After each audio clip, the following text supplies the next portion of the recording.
Good morning everyone. দেখো, ঘুম থেকে উঠেই চোখগুলো ফুলিয়ে ফেলেছি, অনেকক্ষণ ঘুমিয়েছি। তো যাই হোক, সকালবেলা উঠেই খেয়ে নিলাম লাল বাতাসা গোলা জল, আর ওপরে দেয়া ছিল ভুসি। তো যাই হোক, খেয়ে নিলাম মোটামুটি 1 গ্লাস।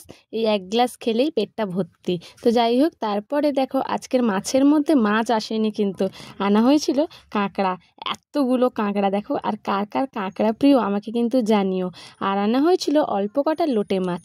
তো মাছ কাঁকড়াগুলোকে ভালো করে ধুয়ে নুন হলুদ মাখিয়ে রেখে দিলাম। তারপরে খেয়ে নিয়েছিলাম একটু হলুদ ম্যাগি, খিদে পেয়ে গেছিলো। আর এখন করে দেখছি আমার না ম্যাগিটা খেতে একদমই ভালো লাগছে না। তো যাই হোক, তারপরে ম্যাগিটা খেয়ে নিলাম। আজকে রান্না করেছিলাম একটু ডাল সিদ্ধ করেছিলাম, পেঁয়াজ কাঁচা লঙ্কা আর সর্ষে তেল ওপরে দিয়ে দিয়েছিলাম। আর করেছিলাম আলু ভাতে। তার জন্য দেখো, পেঁয়াজ ভেজেছি আর শুকনো লঙ্কাগুলোও ভেজেছি। আর লোটে মাছগুলো রসুন পেঁয়াজ বেশি করে লঙ্কা দিয়ে একটু ভাজা ভাজা বলতে ঝুড়ো করেছিলাম। আর করেছিলাম কাঁকড়াগুলো দিয়ে একদম মাখা মাখা ঝাল। আর কাঁকড়ার তরকারিতে না, কাঁকড়া যদি ভালোভাবে না ভেজেছো তাহলে কিন্তু কাঁকড়া থেকে একটা কীরকম একটা গন্ধ বেরোয়। তো কাঁকড়াতে আমি আদা রসুন দিয়ে একদম কষিয়ে মাখা মাখা ঝাল করেছিলাম, আর সঙ্গে একটু আলুও দিয়েছিলাম।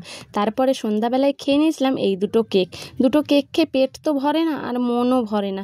তো যাই হোক, খেয়ে নিয়েছিলাম। আর রাত্রিবেলা করেছিলাম দেখো, একটু ডিমের ঝোল করেছিলাম, একটু কষা কষাই করেছিলাম ঝাল দিয়ে। আর করেছিলাম ভাত অল্প ছিল, তার জন্য করেছিলাম পরোটা। অনেক দিন পরোটা খাওয়া হয়নি, তার জন্য একদম নরম তুলতুলে পরোটা বানিয়েছিলাম। তো ব্যাস, আজকের এখানেই শেষ।